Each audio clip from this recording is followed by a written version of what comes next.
Good evening and welcome to the Caring View. As you may have noticed, it's just me and myself and I at the moment. So Adam unfortunately can't join this evening, but I'm going to be joined by some fabulous guests. Just a reminder that the views tonight are that of my own and the guests that join me and not of our company or companies. Please don't forget to hit subscribe, click that bell and keep up to date with all the latest episodes. You can find out more at thecaringview.co.uk. And just to let you know, we've updated the website today with some more free resources. There's a winter plan. There's going to be some recruitment bits and pieces coming later this week, so do keep an eye out on that. You can also find us on Facebook as well, which is scrolling across the bottom as well, which is a great place just to connect with people that are using social care, people that work in social care, and anybody that wants to know more. So tonight we're talking about the voluntary register for care workers in England. But before we begin, I'm joined by a special guest, and I'm going to bring her in to introduce herself. So I'm joined by Caroline Barker. Good evening, Caroline. Hi, Mark. How are you? Yes, not too bad, thank you. Thank you very much for coming on. Thank you for the invite. So I bet you want to know what I'm doing here and what I'm on the show for. Yes, please. Yeah, please welcome. Yeah, of course. Well, Mark has kindly invited me on tonight to talk about an initiative that I've started a couple of weeks ago. I decided to start some designs for Christmas cards, all donations going to the Care Workers charity. I've been working in the health and social care sector for the last 16 years as a regulatory health and social care lawyer. So I know the sector, and most of the cases that I was dealing with as my time as a lawyer were not necessarily good news stories. So, you know, you forget the good work that people are doing, and you know, certainly times are hard at the moment for people. The pandemic has caused a lot of problems, and you know, there are ongoing issues that people are facing right now.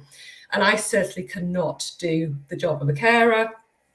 Work in the industry in that sense. I've worked alongside, you know, in my role as a lawyer, but you know, what I wanted to do was give something back, and you know, one way to do that was to pick up a pencil and a paintbrush and you know, in my amateur way, give a little bit back. So I know, Mark, you've kindly purchased some of those cards.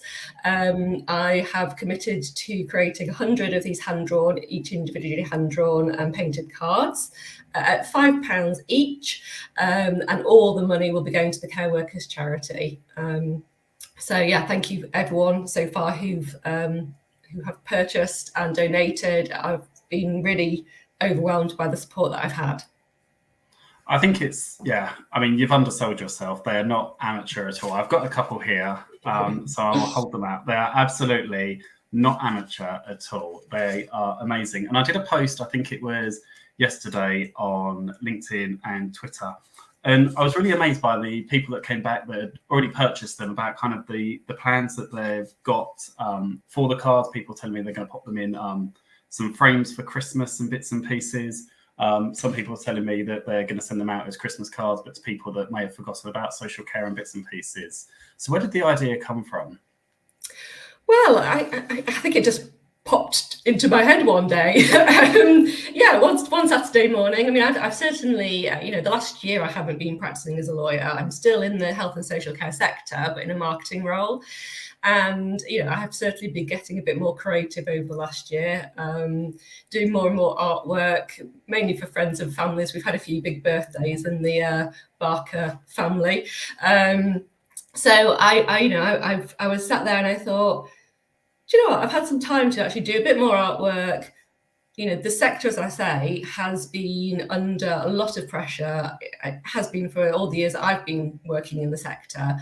And I just wanted to do something that was, you know, as I say, it's my little kind of gift back to the sector, for me to just put my time towards making these cards and creating something. And as you say, people have said that they are putting them in frames, they're sending them to people who forgot about social care. I've had someone saying they're going to send them to commissioners, someone else who's sending them to staff. So Yeah, I mean, spreading the word and getting the Green Heart out there, I think, in any form is a good thing. Absolutely, absolutely. So for anybody that wants to order some from yourself, how do they get in touch with you? Well, I think the best thing would be if people contacted me through LinkedIn. So if people wanted to connect with me and send me a message, that's great. Alternatively, I'm going to ask you, Mark, if people do contact you, for you to give them my email address, rather than me just announcing it to the world. Yeah, announcing it over social media. Yeah, No, that's fine. I can absolutely do that. Perfect. So yeah, I'm on LinkedIn. You'll find me under Ridout's Professional Services. So there you go. There's a plug for the law firm too that I work for. So if anyone wants to message me, then either contact Mark or come directly to me through LinkedIn. And I would definitely recommend people do it. The cards I'm looking at the Father Christmas now. My kids absolutely love them as well. And yeah, they are, yeah. And obviously all the money is going to a really worthy cause, so the Care Workers Charity, and they're inundated at the moment with support grants for mental health. So yeah, go and get purchasing them, because we need to be supporting our frontline staff. Yeah, no, absolutely. I saw on the website, obviously I chose 100 at £5 each to support the fundraiser that they're doing, the £500 fundraising that they're doing. And as you say, £500, goes towards 10 sessions of mental health therapy, which I think is so important at any time, but particularly when people are under so much pressure and have been over the last 2.5 years. Absolutely. Well, thank you very much. Please do drop me a message on LinkedIn, Twitter, if you do want one, or reach out to Caroline directly, and yeah, get placing your orders. Sorry, Caroline, you might be inundated with requests, and your arm might ache by the end of the day. We've got a limited number left, so if you want some, get in there quick. Yeah, I was going to say that you must have sold quite a lot, because the number of people I've seen on social media that have said they've ordered some or they've already got them. So yeah, I'm getting close, so that's good. I've still got some capacity, but there will be a cut off. My hand can only take so much. Well, thank you very much for joining us. Thank you very much for the invite. I really appreciate it, and thanks for giving me some airtime. No, that's okay. Have a good rest of your evening. Thank you. Enjoy the show, everyone. Thanks. See you later. Bye. So I'm going to bring in our guests tonight. So we are talking about the Voluntary Care Register in England. So tonight we are joined by Liz Blacklock, Sally Rhodes, Jack Savage, and Andrew Milbank. Good evening, everyone. How are you? Good evening. Hi, thanks, Mark. Very well. Thank you. Hello. Good. Did you want to each introduce yourself? We'll go around the screen. I'm sure your screen must look the same as mine, but we'll start with you, Liz. Good evening. Good evening. Hello, guys. Lovely to see you. My name's Liz Blacklock. I'm the owner and director of Lapis Care, a small domiciliary care company in the south of England. I'm also privileged to be the director of operations at National Association of Care and Support Workers. And through that, it's in my quest to approach the bigger picture. You can't just work small, you have to go big or go home. And to try and make some tiny dent in this big, huge thing that is social care in order to attract new people. I think we're winning. I do think we're winning slowly. I've started having conversations, so that's really good. Absolutely. Thank you very much. Sally, good evening. Hi, I'm Sally Rhodes, and I work for a domiciliary care agency and residential care for adults with learning disabilities, also in the south of England. And much as Liz, I want to help to professionalise care, to give all those students and incomers into the industry a reason to come and want to work for social care. Thank you very much. Andrew, good evening. Hi, guys. Good evening. I'm director at Direct Hub International and Direct Care Hub. And I've been working on a steering committee with NACAS for about a year. Really enjoying it. I think we're heading in the completely right direction, and it's very exciting times for NACAS. Thank you very much. And last but not least, Jack, good evening. Welcome back again. Indeed. So I'm Jack Savage. I'm an independent employer of personal assistants here in the North East. I'm a social care consultant with a heavy social care background, and I'm the owner of Hurdles, Not Barriers. Thank you very much. So, a register for care workers in England. It's obviously a very meaty piece. And we've obviously got one in Wales, Scotland and Ireland, and it just makes sense that there would be one in England from a personal point of view. So I was going to get Adam originally to talk about kind of where the people plan came in to actually spark this conversation, to just give some people watching tonight just a bit of background. So the Institute of Health and Social Care Management had the people plan that was out, must have been last year or the year before. And it really shone and highlighted that people thought that actually there should be a mandatory registration as a matter for the UK government to address. But there's still been a lot of downfalls. The Department of Health and Social Care have stated that they're exploring the idea of a voluntary register, but the details are very sketchy. They've got no kind of duration, no idea of what that looks like. And the Institute of Health and Social Care Management and NACAS joined up. Liz, did you want to talk about that collaboration? Well, the collaboration. So I was put in touch through my connection with Paul Featherstone, CEO of NACAS, and we became friendly because I joined my company up to join NACAS as a corporate member, because again, I think everything you can do for your staff is and we just got shown we have very similar aspirations, and he put me in touch with Adam, I'm sorry, and said, and talked about his vision, Paul's vision for this register, and just essentially asked me to chair the steering group, which I've done. So really, the collaboration is, I mean, I think because it came from the idea of the people plan and Adam's extensive knowledge and experience of social care. I mean, I do have obviously knowledge in social care, but mine is coming from the NHS background. I'm a registered nurse. I still have my registration, so I understand as a healthcare professional, and does Jack, about the necessity for registration. But my social care area knowledge and experience is really, really, really very tiny. And so I think, so the collaboration, obviously, with Adam's wider knowledge and understanding social care, perhaps my nursing knowledge is where it's come from. But I'm learning every day, and it's I have to say, I still feel, like imposter syndrome sometimes when I'm doing it, because I just feel that.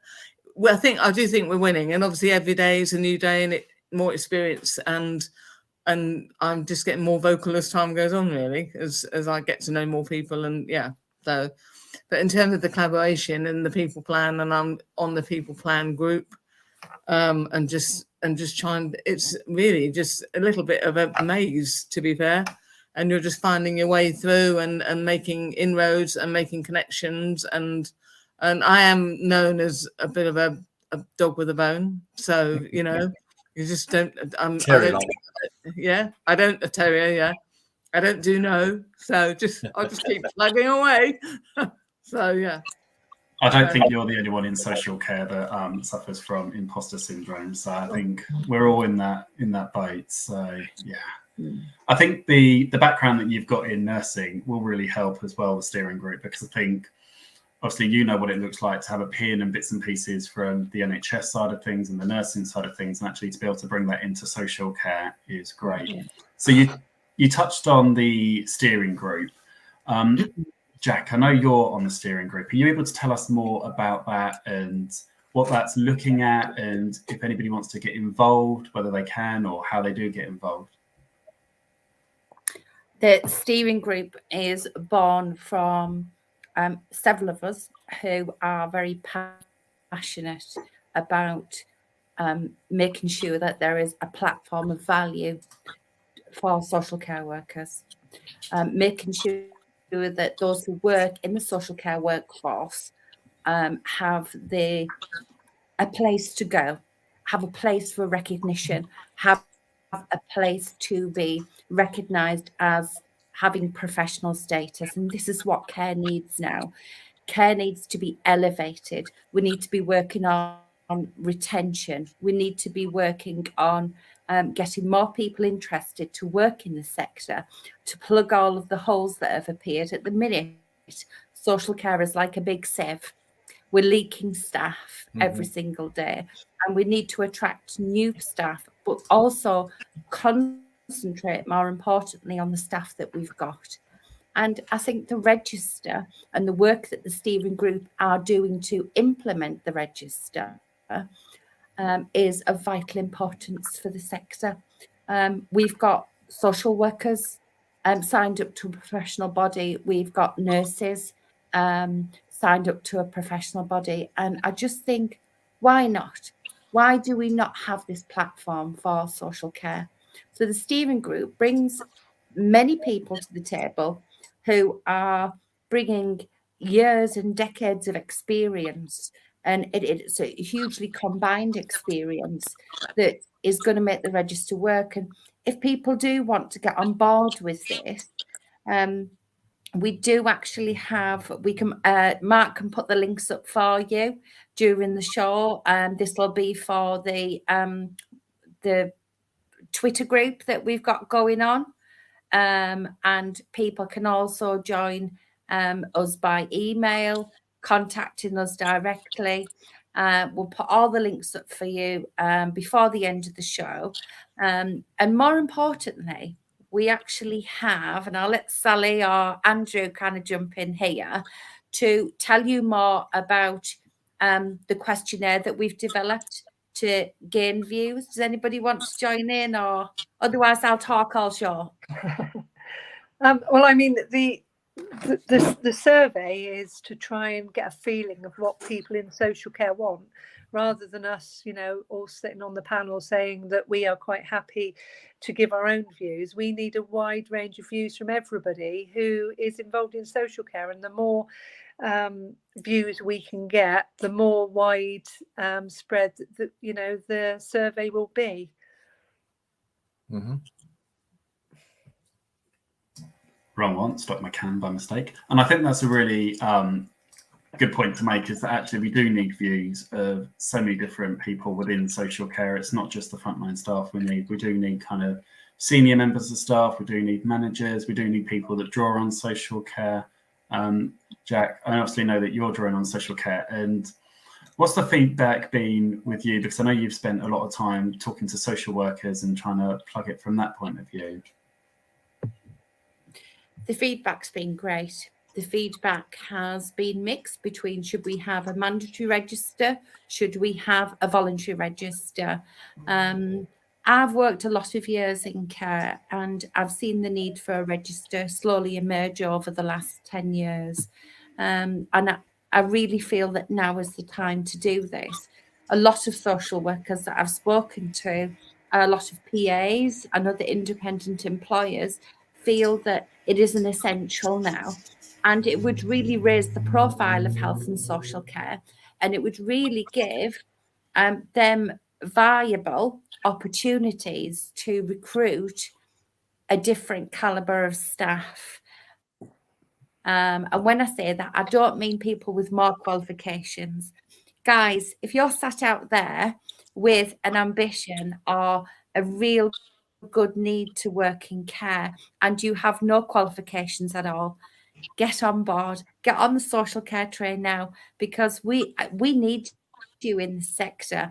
And when we've got the register in place, we'll be able to store your CV, we'll have your DBS checks there, we'd have your insurances there. And if you can imagine, check a trade. We'll all look for a good roofer, won't we, these days? And we'll all look for a good plumber.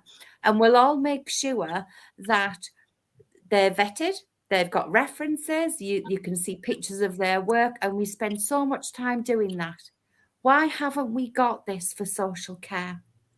Why haven't we got this from the much valuable kind of work that people are doing in social care? We've just had a pandemic. We flew through it the last 2 years, and we look back now and think, wow, that was a roller coaster ride. But if you imagine now, the cart stopped and we're in a new era, we're post-pandemic, and now we need a new start for social care. And I believe that this register is it. Giving somebody a professional platform, recognition, value is really what's needed in social care. I think. May I just add to that as well? So I absolutely agree with Jack. So through my work at Direct Help, at Direct Hub International, and I also work around the corner local care home, because a great friend of mine is the owner, and they're short staffed, so I go in there in the evenings and at weekends. When then my bad foot, but normally that's the case. But the feedback from carers, both through my company and also working in a local care home, has been fantastic. And they first reaction is, wow, I didn't know this was here. And second reaction is, this is so needed throughout the whole country, throughout the whole England, so much needed. And they were so surprised by the levels of support that carers get through NACAS. And that's hugely positive for what we are doing collectively. And so from my personal point of view, it's been such a positive reaction from countless people that I've spoken to over the last 6 months to a year. So brilliant. I was just going to say, I think for me, it's all about the cogs of a wheel, isn't it? It's all about, yes, in order to professionalise, we need a register. People, I'm just looking at some of the comments coming through now, can't be paid. Well, people, I think, people have got to pay for it to raise the profile, to make, if they've got the income, they can't afford it if they haven't got the income. That's right. But you're not going to win one side without winning the other. In order to professionalise the industry, we have to bring it to the attention of the government. We do have to, raise the profile, raise the salaries, but that, I'm not putting this there, but it all works together. It's not just one single facet of social care. It's, the whole incident around delayed discharge, that all these programs, these horrendous programs we're seeing on TV, is because there is no accountable. They're not feeling professional. They don't feel that they have to answer to anybody, which is so sad. As we all know, I said, well, I don't have a job, I'll go and do care, as someone said to me today. That's not the answer. We need to attract them from the college. We need to attract them young. We need to make them feel like as I did. For me, nursing, and I know nursing's slightly different, but nursing was a thing from a really young age for me. It was a really young age for me. And I was talking today with someone from Parliament, and we were saying we've got to make them want to go in. We've got to make these youngsters want to go in to see social care. So it's health and social care. She said the NHS, it's like a crumbly old listed building that's been added onto. We talk about health and social care, but there's no and. So we've got to make them want to go into it. We've got to empower them. Say, you don't have to be a nurse. You could go into this side of it, because you can't have one without the other. You have one. It's like a deck of cards. If you don't have one, the other falls down. And so for me, that's all about the profession. It's professionalising and making them. And making it almost like, a bit like Blackpool Rock, you cut yourself in half and it will say care, it will say nurse, it will say social worker. It's that same professional identity. And it's just so important. And yes, they're right. Of course, the money does come in, but it's not just about the money. It's about that sense of ownership of a job well done, really. And also being valued and supported, and feeling that, through the systems that NACAS is putting in place and the support. Carers will feel more valued and supported, and that will that'll help hugely with retention and recruitment. Because if carers give really good feedback about how they're finding things going through NACAS, it's going to really help us retain good carers. Because carers at the moment are really feeling the pressure. I know friends of mine are doing 70, 80, 90-hour weeks just to make ends meet, with all the heating bills and everything else in place. And they're really feeling the pressure. So this, I think, will increase the value and support that they need in order to carry on working in care, and also tell their friends, come and work in care, join NACAS and everything else, because it'll bolster recruitment and retention as well. I think from my point of view, a carer is a professional. They are doing very much the same role as a nurse in a hospital, and they do it without the medical without the backing of a hospital. They haven't got a clinician, at their shoulder to when they're managing medication. They do it on their own. There's no double ups, especially in domiciliary care. My staff and the carers that I meet are so professional. And I feel that there's been a lot of negative press, over the years, and having this register will help to, elevate this as a profession. so that people, we need to consider carers as professionals, which will hopefully encourage young people to say, actually, I would like a career in social care. Like I like the big thing is, isn't it? I want to go and be a dancer or a musician. So, we need to make social care really attractive for younger people. Absolutely. And I know if Adam was here, he would be saying that we need to sexify social care. So I'll make sure I get that point in. We've got a lot of comments coming in, which I want to touch on. Firstly, somebody thanking Caroline for the cards and supporting the Care Workers charity. So we've obviously touched on the topic Matt Wedlake has made around we're going to have to raise the pay. Now, I know in the consultation there is an area around pay. Jack, did you want to explain more about this and why it's important actually that we're investigating whether or not people need to pay and what the pay needs to look like in terms of paying to be on the register? In terms of paying to be on the register, it would be a small registration fee that everybody would pay. If you are with the Nursing and Midwifery Council, you would have to pay your fee. Is that right, Liz? Oh, you're on mute, Liz.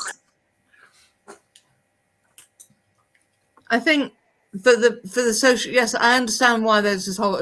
I think if you don't have an element, I mean, again, as nursing, you pay. It is part of the process. It's part of the ownership of a register, and I do understand why people say, oh, can't afford it. And there is a big thing about, well, what's the fair price? What could you pay? There might be elements where, as many other professions who have to have an accountability. Their employers might contribute or something. It's not that people are going to be expected to pay. It's very important that it's affordable, but it's equally important as part of that registration to give it the ownership and the meaning to somebody that actually you're paying for that professionalism. And the other thing is there's got to be a pay because somebody's got to run the register. Unfortunately, it's not going to run itself. It's going to be huge. I mean, I am actually off up to the NMC in 2 weeks' time to go and sit and basically ask some huge amount of questions, about the practicalities, because you can't run a register on Love and Fresh Air. And it has to be, it's going to have to be audited. It's going to have to be monitored. Obviously, then you've got the potential, the fitness to practice hearings potentially, which all cut time, money. Any cost checks and things have got to be done. It's people have to earn a cost, so we all have to earn a cost. It's not going to be free. However, we are very conscious that it can't be massively expensive, and that is going to be a very big part of the report and how we get around there. There are many questions that we simply don't know the answers to yet. So if anyone's got any bright ideas, then then we love the consultation. Yeah, exactly, absolutely. There's also the Google form, of course, Mark, too. So any people can expand on any bright ideas. That would be amazing. I think any fee that would be introduced, it would be proportionate, and it would be considerate of the fact that people working in social care are quite often on minimum wage, are quite often on low salaries, and we want to really address this through the register by professionalising. Yes, we do mean that we want to give reward, recognition and value to social care. And on last week's show, we had a compare between Mark and, all of us really, and we all give our different amounts of what we would like to pay our care staff. And I have excellent PAs. My lead PA is a godsend. And if I had the capacity to raise their wages, I would. And I have done to the level that I'm permitted to do in a personal budget.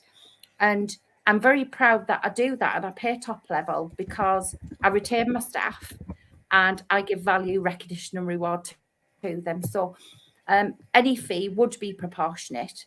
And going back to the chat here, and I'm just noticing a few comments and chats that that the register's already in place in Wales.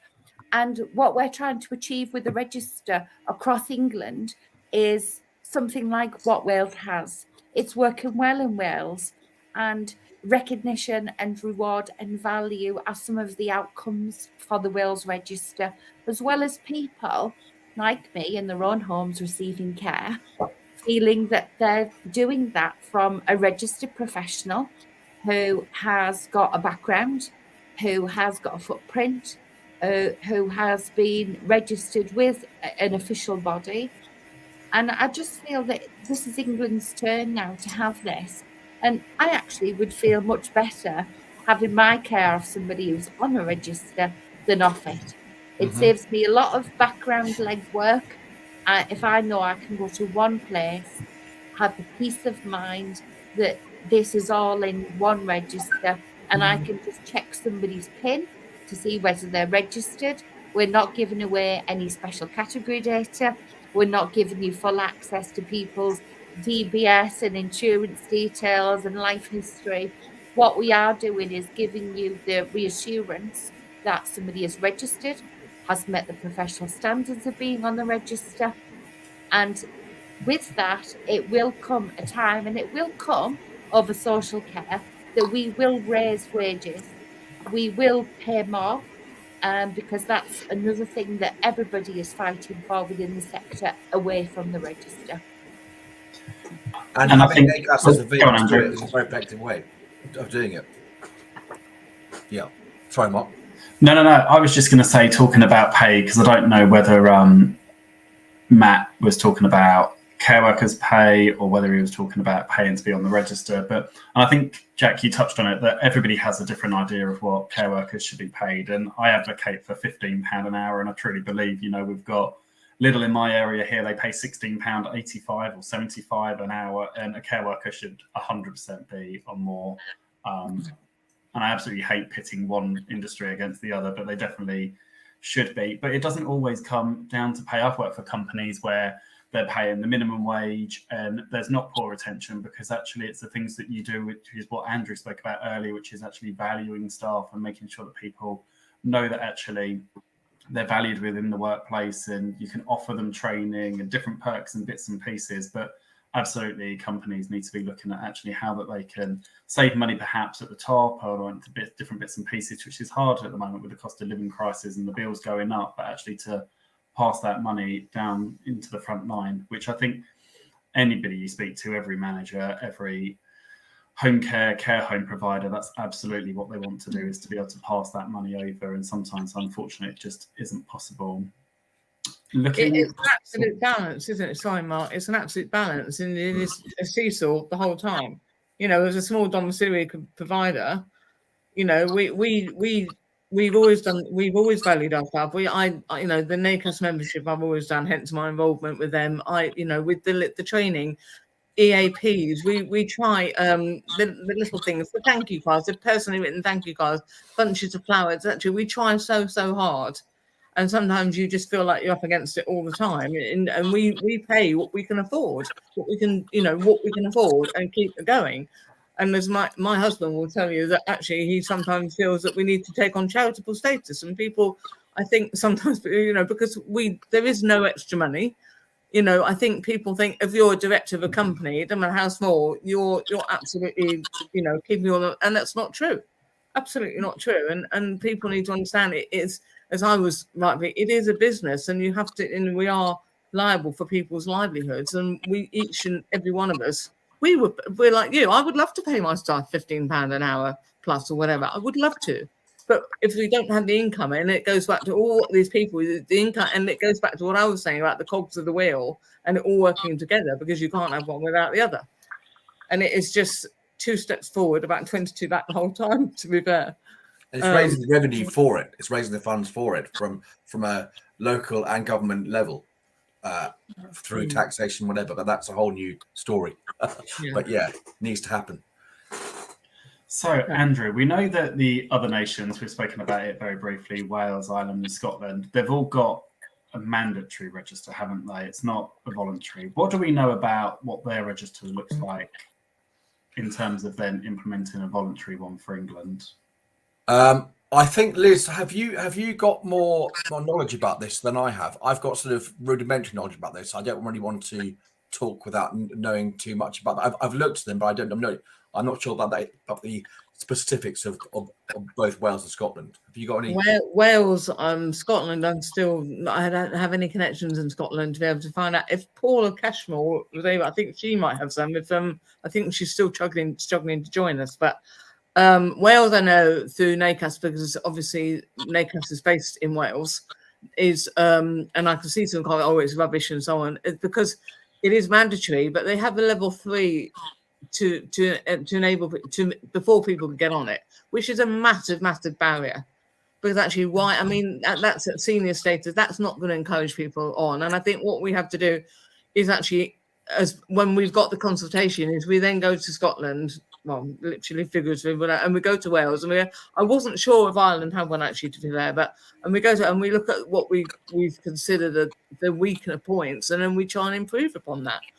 I think I think that's going to take a little bit of work on its own, but I mean, I think we have to take people's thoughts.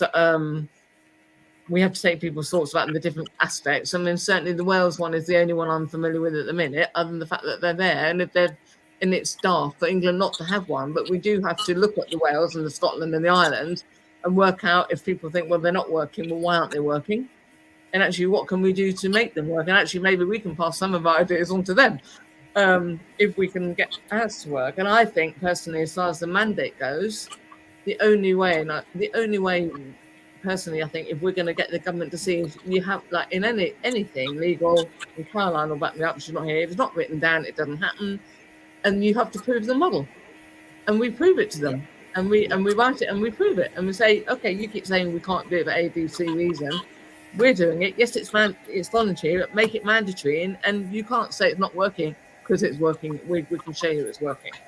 So that's my feeling, and maybe that's the only way. You literally need to bang their heads against a figurative brick wall.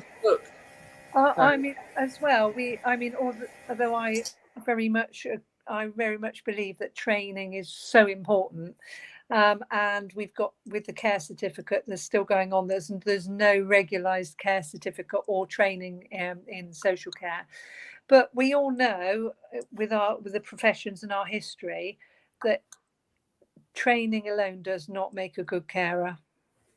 You have to be, that sort of person, if you like. You have to be caring. You have to be compassionate. You have to be passionate as well. And it's not just about the training. And on the register, hopefully, we're going to have, we might have testimonials, I don't know, but we'll have references. And it's a place where people can go and look and see about this person, where they've been, what they've done. Not just, that they've got this qualification, because even in nursing, I'm sure some of the, very well trained nurses, I expect there's younger, unqualified nurses who, have got it all to give, if you like. Yeah. I think that there's some comments in chat I just want to address. Hi, Pedro. Hi, Anne. I know you're talking a lot about QCAS tonight. We are aware of the work that QCAS are doing. Again, that's fully a voluntary service, not inclusive of PAs at the minute. And what we are hoping is to take the good work that QCAS are doing, what the Wales Register are doing, what Scotland is doing, and make sure that across the whole of England, countrywide, across the whole of the social care workforce, which is including PAs, health and social care, care assistants, anybody who works in care in the social care workforce that isn't currently registered, an opportunity to register. And there's this mandatory question and voluntary question. I know there's a couple of other comments in chat tonight. Hi, AB and Andriel Caceres and Andy Burgess, David Kuma, Matt and Natasha, and all of your comments are really valuable to us. And we will take that back as feedback and put that into the considerations that we've got for the register. do get in touch and fill out our questionnaires, because all of your views are very valid. But I just want to say that we will get some pushback. And if we do get pushback, we will come together. We will unify, and we will grow, and we will gain a movement that are really, really pro this.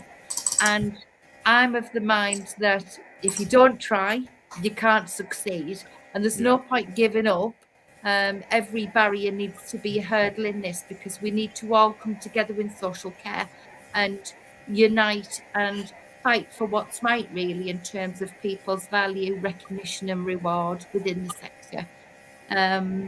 Retention of staff, and that's a great comment.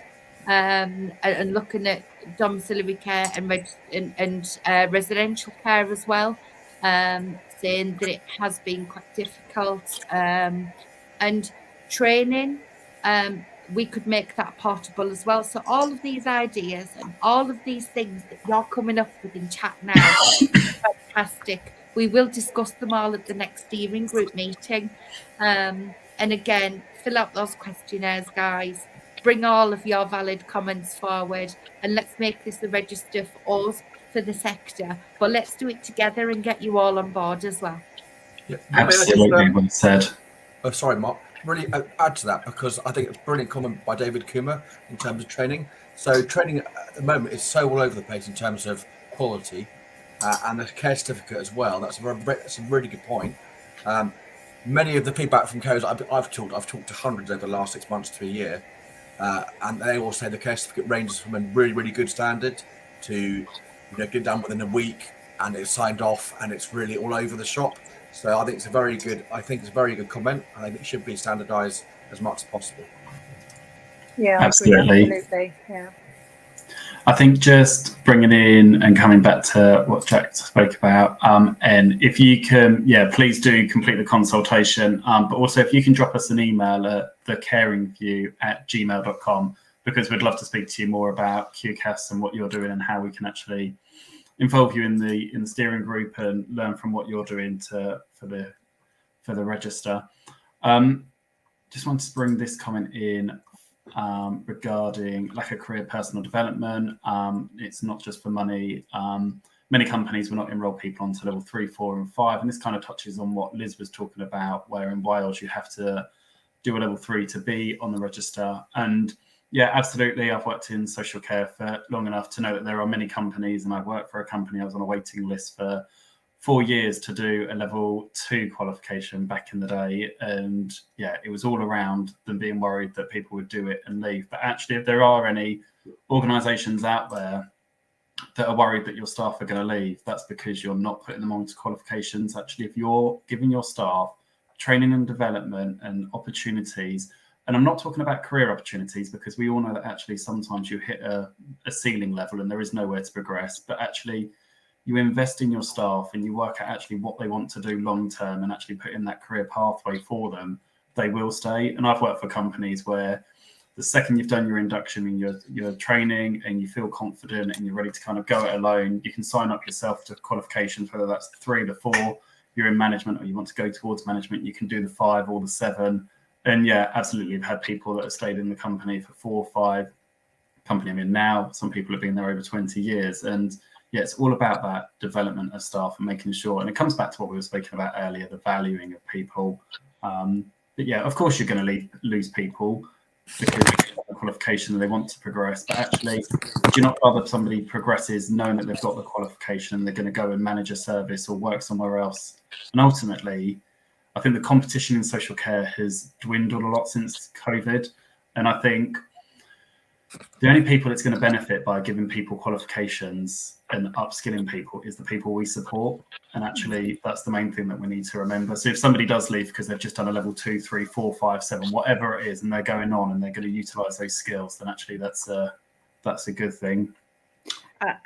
I think one of the points I'd like to make, because I was individual employer of the year finalist for Skills for Care in 2020, and that's the last time they did the accolades. And one of the things that was my focus then as a manager was how to retain staff and how to deal with upskilling them. And I always felt that even if I did put the investment in and they left after I'd invested time and effort into that qualification and put them forward to it, I just had the view that I was actually happier that they were leaving me better trained than when they came into me. Because as long as they're retained within the sector, the skills and the knowledge is useful elsewhere. And I think this is why we need to shift our focus to stopping worrying about people leaving when we invest in them. If people are going to leave, they will leave anyway. What we need to do is focus our energies and efforts onto more strategies to retain staff. For example, I, as an employer, will automatically pay the registration fees for my members of staff to join up to a register. And that's just one small way that I can give them recognition for their professionalism and give them value, recognition and reward again. So we need to shift that view. We need to kind of stop thinking and stop worrying as managers within health and social care.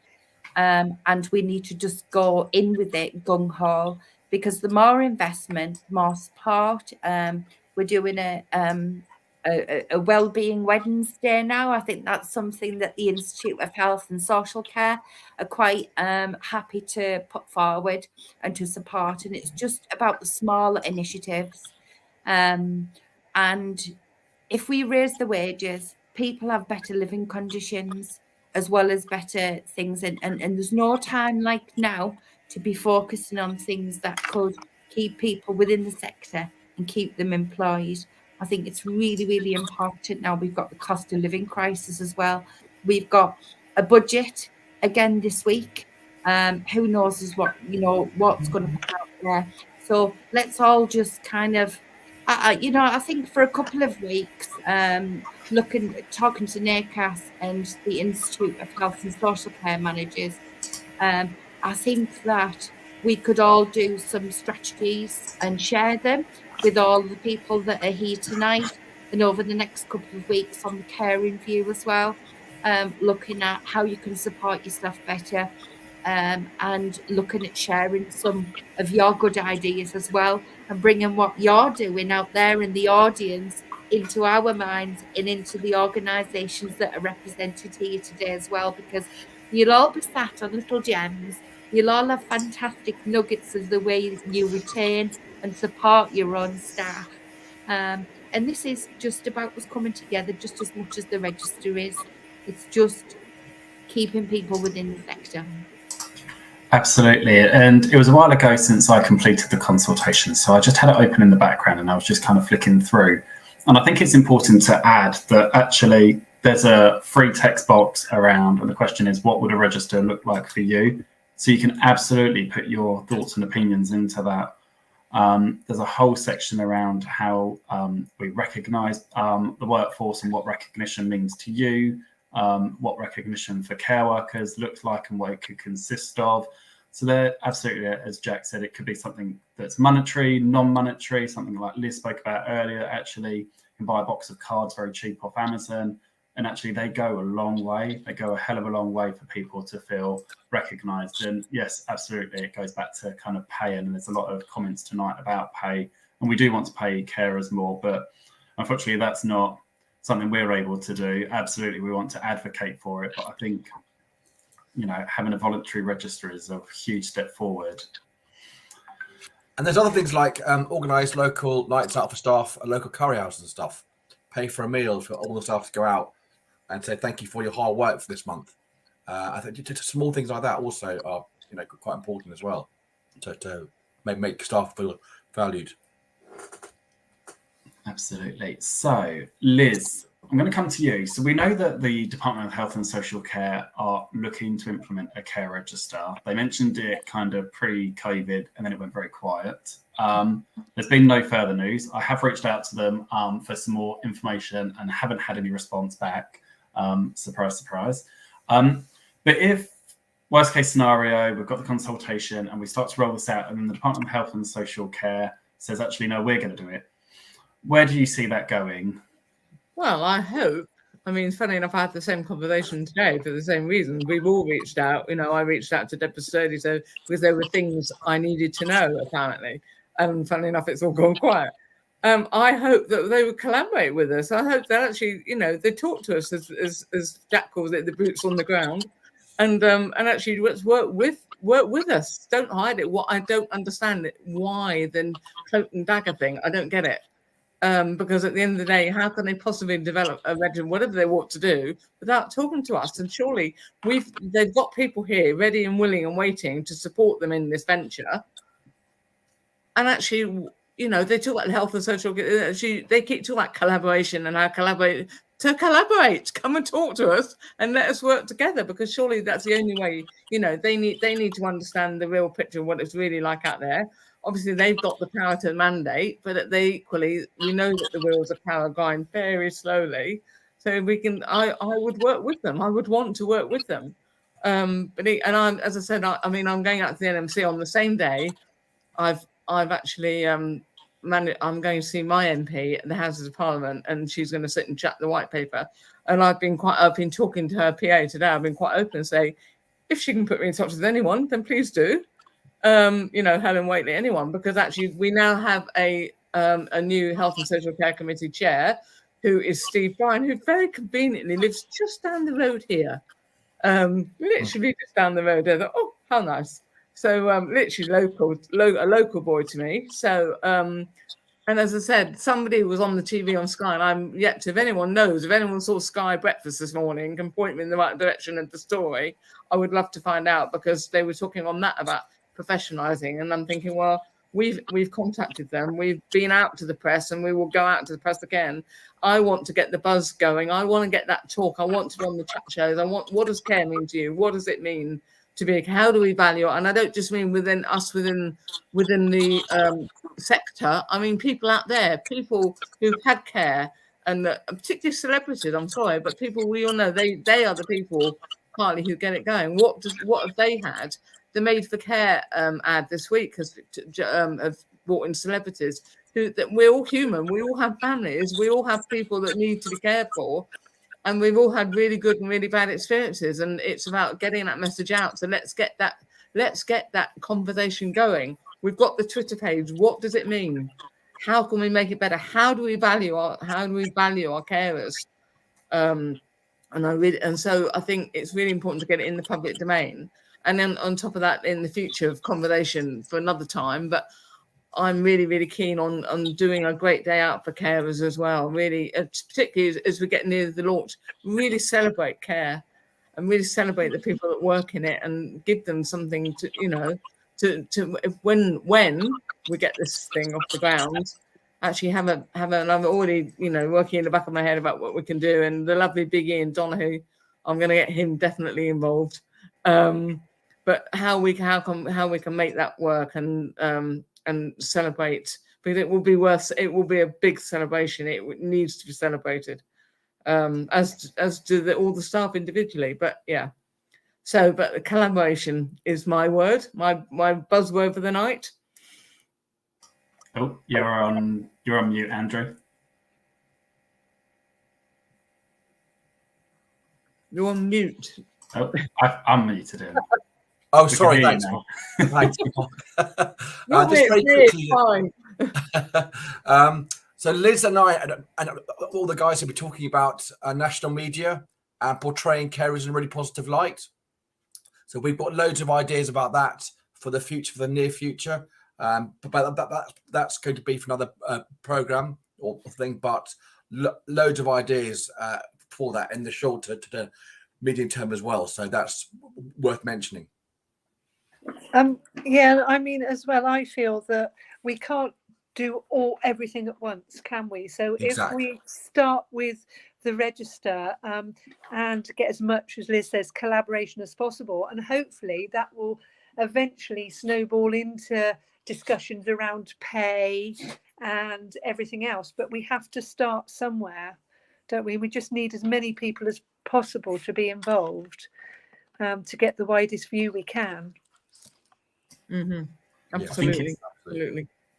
it's also worth adding on the NACAS website that there is a separate link to register your interest as a panel member. So I will share that link in the comments now. But yeah, we obviously want as many people to be involved as possible, because obviously without your views, we can't make sure that actually it's a register in England for everybody that's working or using social care.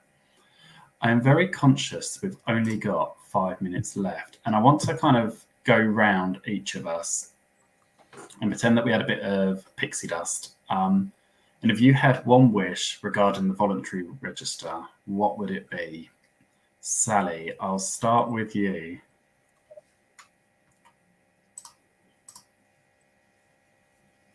Muted, Sally. Sorry. I quite like to see the register offered to students or young people who are coming into the industry. So they start off with, that they are part of a register, that it gives them something to, actually some kudos. Actually, I'm on the social care register. And, so that perhaps they can, go and try social care in all of its different, aspects and find out where they want to be. Thank you very much. Liz. Oh, I knew you were going to come to me. I suppose my wish it would be that the walls, the doors that we keep knocking on, they open and say, "Oh yeah, actually, this is a good idea.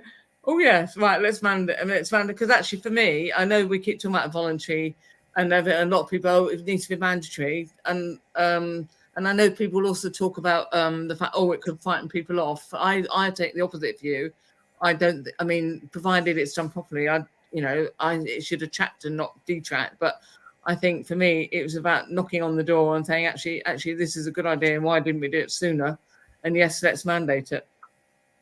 Thank you very much. And just talking about possibly losing carers there, we did run a poll before the show on LinkedIn, Twitter, and a few manager Facebook groups and one care workers group. And 91% of people said that they were in favour of a care register in England. 5.5% said no, didn't leave any comments, unfortunately. 2.25% of people were unsure. And there was 6% of people in those surveys that did express concern that actually we might lose some care workers. So I think it's definitely a valid point that we need to consider on the steering group. Can I just ask on that point then, if people think that is the case? I know someone has said to me, they'd be concerned about employers underhandedly snapping carers from one, to, actually they're paying. So we'd have to set it up so it was very rigid, but that wasn't possible, because actually I think that is a very valid point. Because actually when you're that desperate for staff members, so they're not going to be that. And I've taken that view very much on board and to structure it. So if you think it's a way of people leaving care, and I know, Mark, we've had the discussion as well, how? Because actually tell us, because if you think that's the case, we need to know, because obviously we need to set the framework to prevent that. So, but please don't just say it, tell us. Yeah, absolutely. We do need to know. Andrew, one wish from you. Sally has I absolutely agree with Sally. So I think it'll be the ability of care providers to go in and look at carers' profile and their references and everything else. That scheme that we're talking about, I think it's a very exciting scheme. It just makes it so much easier to find carers. I entirely get Liz's point about not nicking carers or not being nicked, but if care providers can find good carers through NACAS straight away, and then they're quality assured, it's a very good step. Thank you very much. Just going to bring a comment in before we come to you, Jack. So Tommy has said, really great chat, everyone. Reminds me of a .everyone article from 2019 advocating for something similar. So we'll definitely have to have a look at that article and see. Jack, one wish from you. My wish for the register would be that it becomes the norm, that new people joining social care in a few years' time would automatically and mandatory sign up to a register. But in order to get there and to do this properly, we need to test the waters with a voluntary register, and we need to get people accustomed to that being an everyday practice. And gradually it can become a mandatory focus if the voluntary register is working well. And my overall wish is that this makes a difference to the way people are valued in social care, and it makes a difference to people feeling that, you know what, we're actually getting registered and we're actually getting recognised now for the excellent work that we do. We're not just getting a thank you on the TV. It's not just a clap on the doorstep like it was in the pandemic. We're actually getting good wages and we're getting good recognition, and we feel valued and invested in. And actually, just on top of that, Jack, I'd like to say on top of that, actually, these awful programs that we're seeing, and I know they're very sensational, I get that, but actually they become a thing of history, because the people, that professionalism, they're reminding, you will always get but actually they are not the norm. The norm is the good practice. Yes. And sadly, we need to make good practice newsworthy, not bad practice newsworthy. Absolutely. That's going to be my takeaway message. Actually, that's not these programs anymore, because the positive press. That's what we need. Yeah, we do. Yeah, absolutely. I completely agree. And I think if I had one wish, and I think the consultation is doing this, and I think the steering group is definitely on the right lines for achieving this, it's that it's something that works for all care providers, whether you're a care home, your home care, your supported living, you're somebody drawing on social care, that it works for small, medium, large businesses. And I think touching on what everybody said tonight, that actually it raises the profile of social care, starts that conversation of actually U-turning people's perception on what care workers are, and actually it makes them, from the public perception, more valued, more worthy. It kind of puts them kind of on that pedestal. And I think we have to take small steps, and this is a small step to actually big change. And like you've just said, Liz, actually, when you look back in 5 years' time, that actually all of us have the ability to actually change the way the sector is. And this consultation is the first small step in doing that. And actually, we're going to look back, and social care will be a very different place in 5 years than it is now. And actually, if we can help elevate the care staff that we've got, then we can all actually sit back and pat ourselves on the back. So I think one final shout to anybody that hasn't done the consultation, please do head over to it. The link is in the chat. We do have a Twitter account. You can find it if you just type in Care Reg England into Twitter. It is also in the chat, and there is also a LinkedIn. So we will be able to keep everybody updated on what is going on. But if you have any questions, you can reach out to any of us at any point in time. But we would love for you to be involved. Any closing remarks from anybody before we sign off for the evening? I'd just like to thank everybody within the chat that's made a contribution tonight. It's given us some good food for thought, and it's always great to do this show to find that we've got a lot of people who are willing to put their points of view across. Keep those coming, fill in the questionnaires like Mark said, and thank you for your contribution. And if you do want to be involved, and I think David Kuma, if you're watching, you just said, I have sent you a message on LinkedIn, but please get in touch, because actually we need a lot. We need diversity, and we need, as Jack said, so many different views of points of view. And the only way we can do it is to do it together. So absolutely. Well, Liz, Sally, Andrew, Jack, thank you very much for joining us. Thank you to everybody who has watched, and I hope you all have a good evening. Good night. Thanks. Thanks a lot, guys. Bye-bye. See you later.